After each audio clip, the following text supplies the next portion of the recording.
پەیوەندی نێوان خۆراک و توانە سێکسیەکان و بە تایبەت ئەو خۆراکانە چین کە توانە سێکسیەکان بەرز دەکەنەوە. هەستمەوە باسکەم. فەرموو. طبعا ئەمە هەمومان لەژێر سترێس دەبین، ژیانمان لەوانەیە هەندێک زەحمەت بیم، لەوانەیە هەندێک کەمی کانزامان هەبیتن، کەمی ڤیتامینمان هەبیتن. خواردن ڕەبتەکی باشی هەیە بە توانای سێکسیەوە، لەوە پیاوان بی لەوە ئافرەتانیش بی. باشە، واتە خۆراک کاریگەری هەیە بەڵێ بەسەر توانە سێکسیەکان بۆ بەڵێ. خانمان وە پیاوانیش. لە هەردووک خۆراکە باشەکانمان پێ بڵێ ئەوانەی کە پەیوەندی باشیان هەیە. لە یەکەم شت و باشترین شت دەست پێ بکەین لەو پیاوان بە تایبەت هێلکەیە.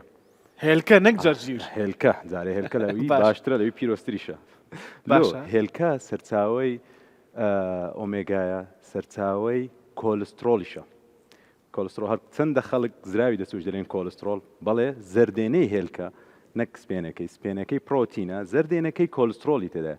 باشە کۆلسترۆل عیلاقەی چێ بە توانای سێکسیەوە؟ وایە مرۆڤ یان پیاو بزات تێستۆستیرۆنی پێویستە. کۆلسترۆل پێکهاتەی تێستۆستیرۆن هۆرمۆنی نێرینەیە. بالضبط. باشە. تێستۆستیرۆن لەشی پیاودا شەوان لە کاتی نووستنی دروست دەکرێت. سەرچاوەی دروستکردنی گرنگترین پێکهاتە کۆلسترۆڵە. فلۆیە باشترین شت هێلکەیە و شەوانیش بخورێ.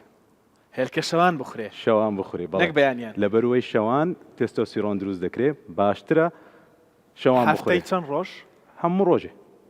قەیناکە وەکو پسپۆڕی خۆراک لە ڕووەکانی دیکە کێشەی بۆ دروست ناکات هێلکە؟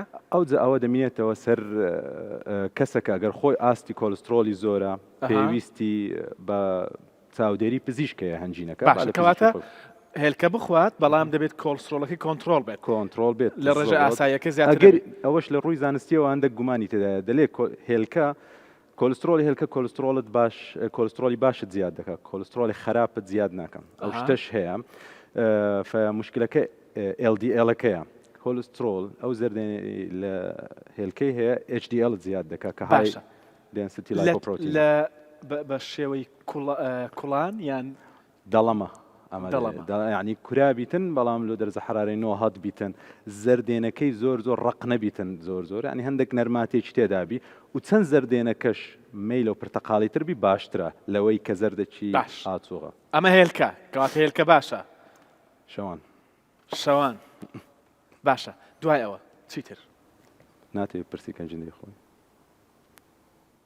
لە چ کاتێکی تەمەن؟ نا ئۆک دیاڵە با بچینە سەر چ دووەم با باسی شفتی بکەین. باشە پێش شوتی خۆت هێلکە دەخۆیت؟ بەڵێ من هەموو ڕۆژێ هێلکە دەخۆم. هەموو ڕۆژێ هێلکەکی دەخۆم. و شەوانە؟ نەخێرە مزبینێ دەیخۆم، لەوانەیە 15 ساڵی شەوان بیخۆم.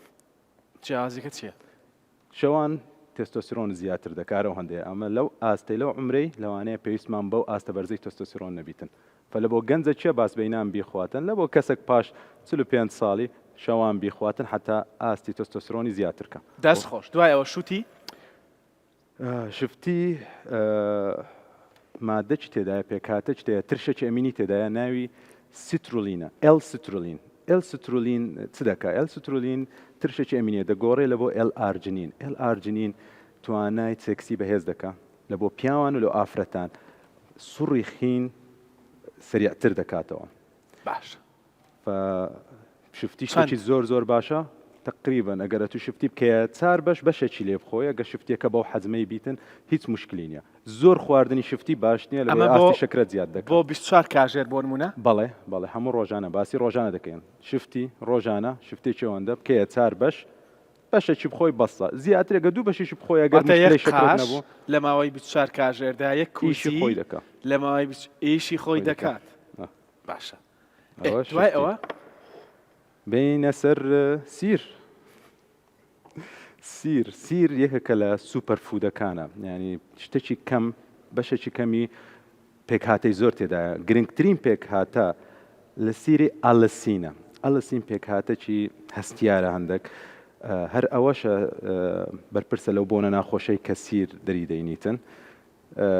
بەڵام بۆنی ناخۆشە سیروانیە لێە ئەوجا باش سبەینان بیخۆی لەبەر ئیش و شتی و هەندێک ئەوەیە بەڵام هەر کەنجین خواردت کەنجین پێت باش بوو دەتانی قاشێکی لە سیر ئەگەر لە بۆنەکەی زۆر لە ترسە ئیزعاز بوو هەیە سیر لە ناو سرکەی هەڵگیرایە بۆنەکەی هەندێک کەمتر بووە دەتانی بیخۆی ئەلستین ئیشی وەی دەکا ئەویش خین شل دەکاتەوە هەندێک وا دەکات نووسری خوێن سریعتریش بیتن و بگاتە هەموو ئەندامانی ئەتە هەم سوڕی خوێن چالاک دەکات هەمیش شلیشی دەکاتەوە زۆر باشە چی دیکە جەرجیر ئەوە لە خۆراکە ترادیشنەکانە زۆر بەکار زەرجیر بەناوبانگە بەناو بانگە لە ئەو شتەیە ئەسڵەن مەسەلەک هەیە نازانم لە فیلم مەسرەکان دەیبینین دەرێ ئافرەت قیمەتی زەرجیری زانی بە لە بن تەختی دەیچاند زەرجیر ئەوە لە بن تەختی نووسنی لە ژێر تەختی نووسنی لە بن سیسەمی هێندە سوودی هەیە ئەوەندە سوودی هەیە باش زەرجیر ئەوە چی تێدا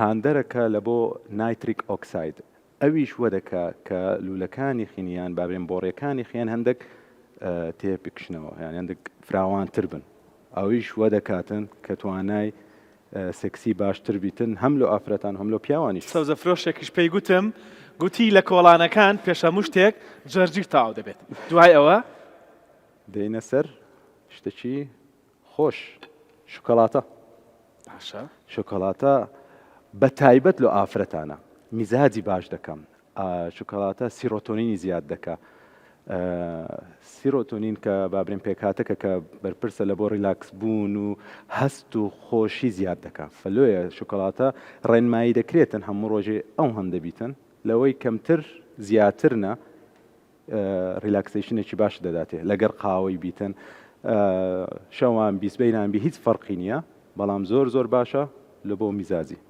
حەزی سێکسی زیاد دەکات بالضبط کەسێک سترێسی کەم ببتەوە حەزی سێکسی زیاد دەبی باشە کەواتە هەم ئەم ریلاکسیشنە خاوبوونەوەیە یا لاچوونی سترێس باشبوونی میزاج هەمیش زیادبوونی ئارەزووی سێکسی چی دیکە لەمانت تێ باسیکەی باشەکان ئەمانە طبعا میوەکانیش هەندێک بەشێک لە سترۆلینی تێدایە باشە سەوزە هەمووی باشە قەسپ و خورما